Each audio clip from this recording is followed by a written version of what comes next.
మాటలు వైరల్ అవుతూ ఉంటాయి. ఇప్పుడు ఈ రోజుకి కూడా సోషల్ మీడియాలో ఆయన మాట్లాడిన వీడియో టేపు. ఆయన ఏమన్నాడు, ఇంటింటికి ఆయన పోతాడు, ఆయనతో పాటు కార్యకర్తలు అందరినీ పంపించాడు. అక్కడికి పోయిన ఏమంటాడు, చిన్నపిల్లలు కనపడితే నీకు 15,000, నీకు 15,000, నీకు 15,000. అదే ఇంట్లో నుంచి వాళ్ళ అమ్మ బయటకు వచ్చింది, పిల్లల అమ్మ, వాళ్ళ చిన్నమ్మ. వీళ్ళు బయటకు వస్తే వాళ్ళని చూడగానే, వాళ్ళని చూసిన వెంటనే నీకు 18,000, నీకు 18,000, నీకు 18,000 అంటాడు. సంతోషమా అని అంటాడు. మళ్ళా అంతలో ఇంట్లో నుంచి ఈ చిన్నమ్మలు, ఈ అమ్మలు, వాళ్ళ అమ్మలు బయటకు వచ్చినారు. వాళ్ళని రైతు అని చెప్పి ఎప్పుడైతే చూశాడో నీకు 26,000, నీకు 26,000, నీకు 26,000 అంట మొదలుపెట్టాడు.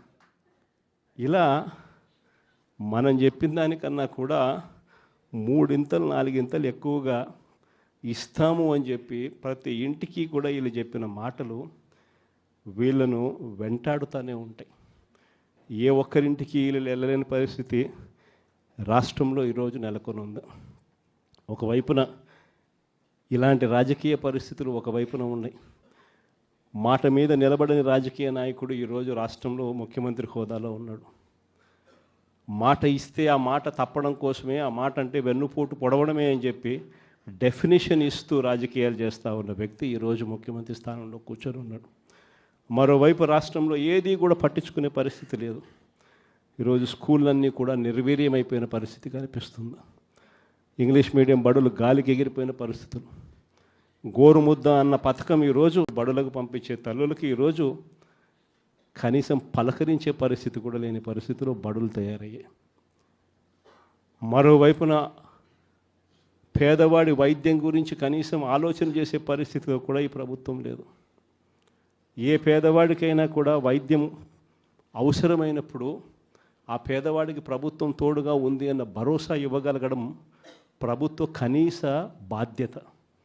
అలాంటిది ఆరోగ్యశ్రీకి ప్రతి నెల కనీసం నెలకు 300 కోట్ల రూపాయలు ఖర్చు అవుతుంది. ఈ ప్రభుత్వం వచ్చి 12 నెలలు. ఆరోగ్యశ్రీ బిల్లులు ఇప్పటికే 3,600 కోట్లు దాటాయి. ఆరోగ్యశ్రీ బిల్లులు ఇవ్వడంలో ఆరోగ్య ఆసరా గురించి పట్టించుకునే పరిస్థితి లేదు. ఆరోగ్యశ్రీ బిల్లులు ఇవ్వక, ఆరోగ్య ఆసరా గురించి పట్టించుకోక ఈరోజు ఏ పేదవాడైనా కూడా వైద్యం కోసం ఏదైనా హాస్పిటల్కి పోతే ఆ హాస్పిటల్లో ఈరోజు డాక్టర్లు పేదవాడికి వైద్యం అందించే పరిస్థితిలో లేరు. డబ్బులు కడితేనే వైద్యం అందిస్తాము అని చెప్పి ఈరోజు పేదవాడిని డబ్బులు కడితే తప్ప వైద్యం అందని పరిస్థితిలోకి అప్పుల పాలు చేస్తూ ఉన్న పరిస్థితి ఈరోజు రాష్ట్రంలో. ఏ రైతుకు కూడా ఈరోజు గిట్టుబాటు ధర రావడంలా, ఏ పంటకు ఈరోజు గిట్టుబాటు ధర రావడంలా. మళ్ళీ దళారీల వ్యవస్థ వచ్చేసింది. ఆర్బీకే వ్యవస్థ కుప్పకూలిపోయింది. ఈ క్రాపింగ్ గాలికి ఎగిరిపోయింది. ఉచిత పంటల బీమా కంటికి కనపడకుండా తెరమరుగైపోయింది.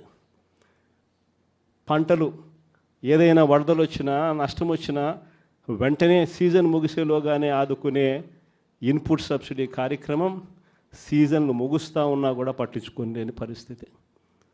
రైతు పరిస్థితి ఈరోజు అగమ్య గోచరంగా కనిపిస్తూ ఉంది.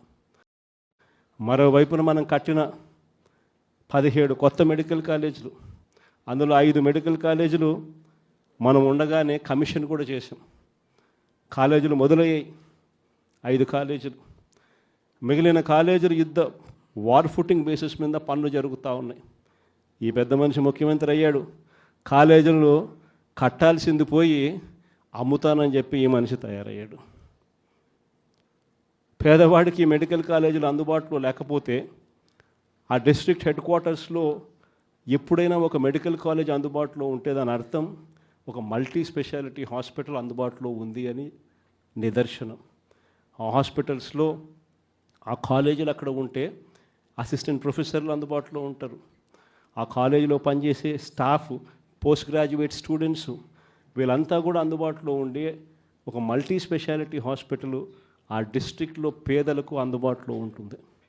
ఎప్పుడైతే ఈ మెడికల్ కాలేజ్ అక్కడ అందుబాటులో ఉంటుందో, గవర్నమెంట్ మెడికల్ కాలేజ్ అందుబాటులో ఉంటుందో, అప్పుడు ప్రైవేట్ రంగంలో ఉన్న ఏ హాస్పిటల్ కూడా పేదవాడిని ఎక్స్ప్లాయిట్ చేయని పరిస్థితిలోకి వస్తుంది. ఎందుకనంటే ఎక్స్ప్లాయిట్ చేసే పరిస్థితి అంటే అక్కడే గవర్నమెంట్ హాస్పిటల్ ఉంది కదా, మెడికల్ కాలేజ్, ఆటికి పోతామని చెప్పి చెప్తారు ఎవరైనా కూడా. ఆ పరిస్థితి నుంచి నాశనం చేసి కాలేజీలు అమ్మడానికి సిద్ధపడ్డాడు. మన ప్రభుత్వ హయాంలో గతంలో ఎప్పుడు జరగని విధంగా రాష్ట్ర చరిత్రలో ఎప్పుడు చూడని విధంగా మనం కొత్తగా గవర్నమెంట్ రంగంలో 3 పోర్టులు ఏకంగా కట్టడానికి శ్రీకారం చుట్టాం. ఇదే విశాఖపట్నం జిల్లాల ప్రజలకు అందరికీ కూడా బాగా తెలుసు. మూలపేట శ్రీకాకుళం జిల్లాలో పోర్టు గతంలో ఎప్పుడు ఊహించని విధంగా శ్రీకాకుళం జిల్లాకు అభివృద్ధి బాట నడిపించే ఒక గొప్ప అడుగు ఆ పోర్టు.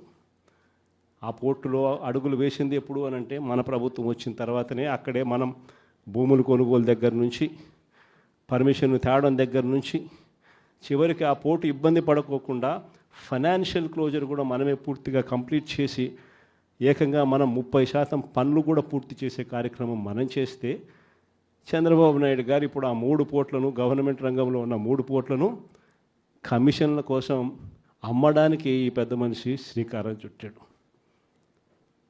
ఇదే పెద్ద మనిషి చంద్రబాబు నాయుడు గారు ఇదే ఉత్తరాంధ్రలో ఎప్పుడు చూడని విధంగా ట్రైబల్ ప్రాంతాన్ని అభివృద్ధి పదంలో మనం నడిపించాం.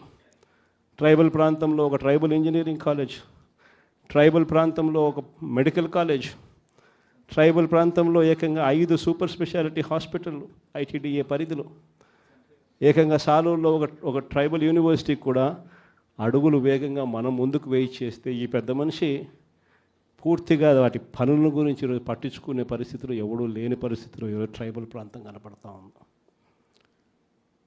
ఈరోజు భోగాపురం ఇంటర్నేషనల్ ఎయిర్పోర్ట్ మనందరికీ కూడా పరిచయం. ఆ పనులు 5 సంవత్సరాలు చంద్రబాబు నాయుడు హయాంలో పనులు మొదలు కాల. బ్యాలెన్స్ ల్యాండ్ అక్విజిషన్ పూర్తి ఎప్పుడైంది అని అంటే అది మన హయాంలో. ఆ ప్రాజెక్టు శంకుస్థాపన ఎప్పుడు జరిగింది అని అంటే మన హయాంలో. ఆ ప్రాజెక్టు 30% పనులు ఎప్పుడు పూర్తయ్యాయి అని అంటే అది మన హయాంలో. ఏదైనా కూడా విశాఖపట్నం కానీ, ఉత్తరాంధ్రకు కానీ, రాష్ట్రంలో మరొక చోట కానీ,